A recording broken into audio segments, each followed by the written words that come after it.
gloria,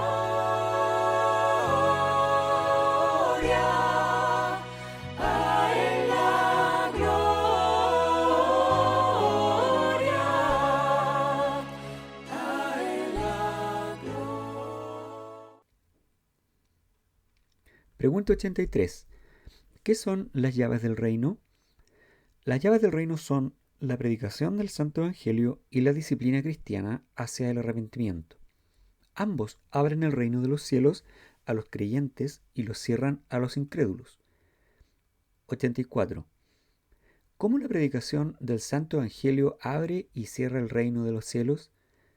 Según el mandato de Cristo, el reino de los cielos se abre proclamando y declarando públicamente a todos los creyentes, a todos y cada uno que, en cuanto aceptan la promesa del Evangelio con verdadera fe, Dios, por el mérito de Cristo, perdona verdaderamente todos sus pecados.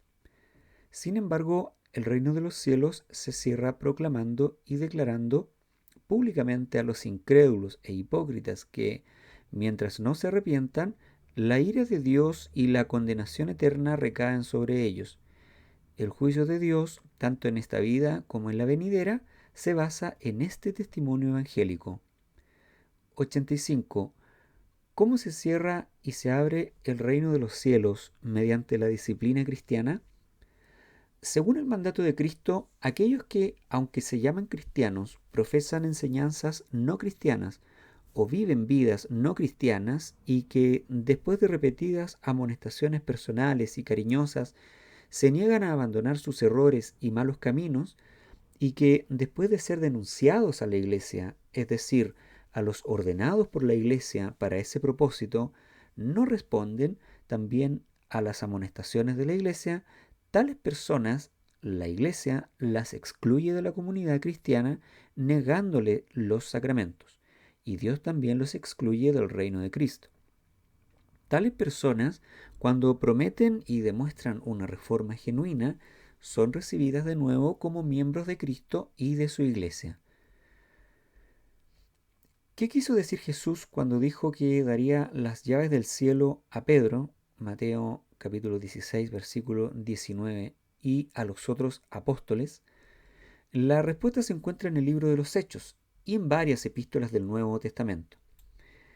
Cuando Cristo estaba a punto de ascender al cielo, les dijo a sus discípulos que esperaran hasta que se les diera el Espíritu Santo.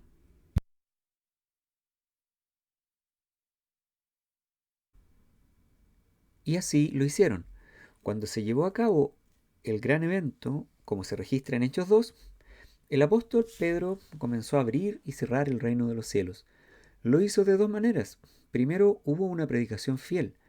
El poderoso sermón de Pedro en el día de Pentecostés terminó cuando la gente estaba tan conmovida, Hechos capítulo 2, versículo 37, que gritaron, querían saber qué hacer, y Pedro se los dijo.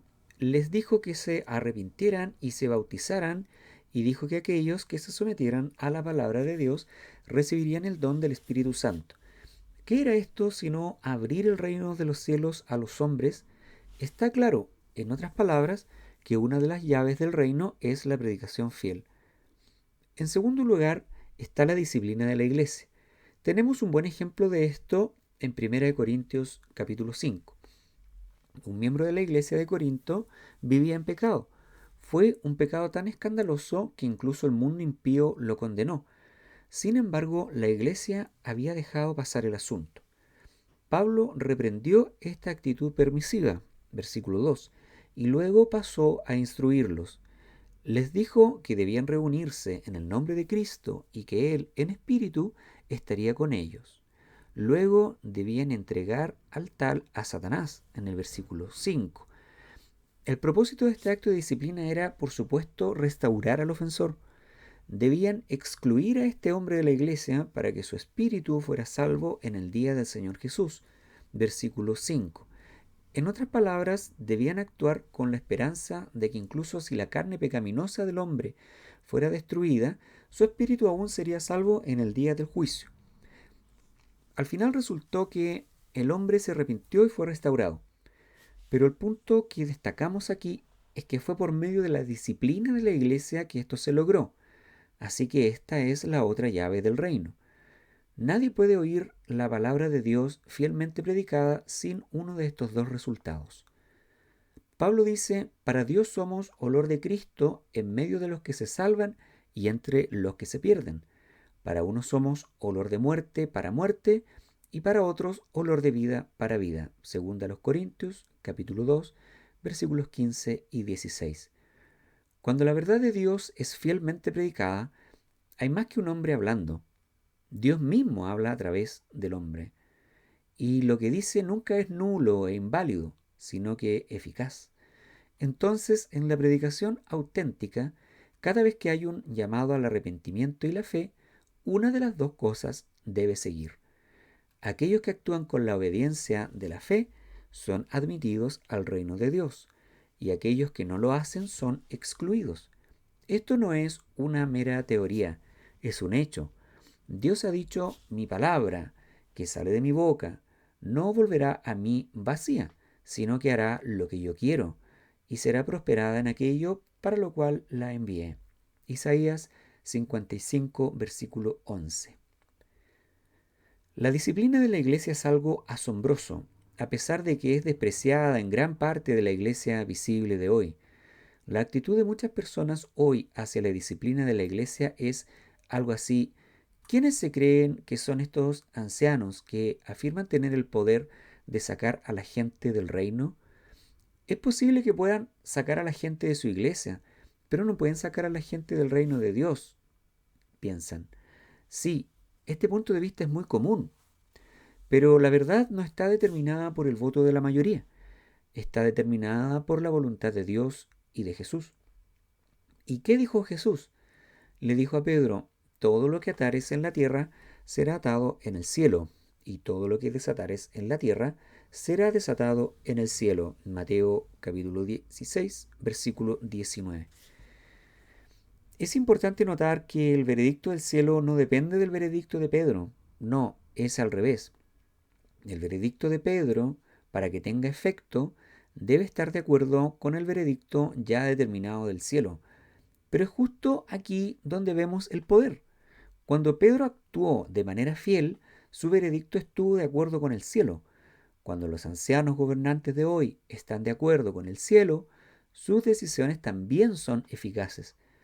Cuando la iglesia ejerce disciplina de acuerdo con la palabra de Dios, es realmente una declaración de la mente de Cristo y es, por lo tanto, autoritario.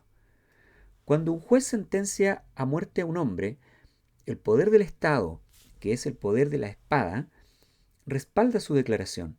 El juez no tiene poder en sí mismo, pero tiene gran poder cuando ejecuta fielmente las leyes de un país. También lo hacen los gobernantes de la iglesia que siguen las escrituras. Todo poder eclesiástico, como decían nuestros padres, es ministerial y declarativo. Esto significa que los ancianos no tienen ningún poder inherente en ellos mismos. El poder reside únicamente en la persona de Cristo. Un embajador no tiene poder inherente tampoco.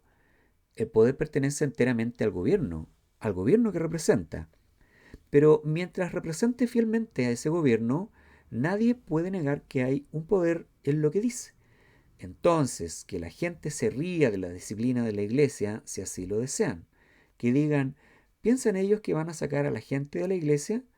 Si estos ancianos están actuando de acuerdo con la Biblia, el poder del cielo está detrás de lo que dicen, y ninguna cantidad de ridículo o burla puede cambiar esto. Uno de los mayores problemas de la iglesia de hoy son sus divisiones. Esta situación ha facilitado que la gente se burle del poder de las llaves del reino. Si una iglesia fiel hace uso de las llaves, los que son culpables pueden encontrar fácilmente otra iglesia que los acepte. Y el hecho doloroso es que la otra iglesia a menudo recibirá a las personas que huyen de la disciplina como si fueran pobres víctimas, en lugar de culpables. Hay una necesidad urgente de que todas las iglesias que se esfuerzan por ser fieles a la Biblia se cuiden de no socavar la disciplina de las demás. Gloria.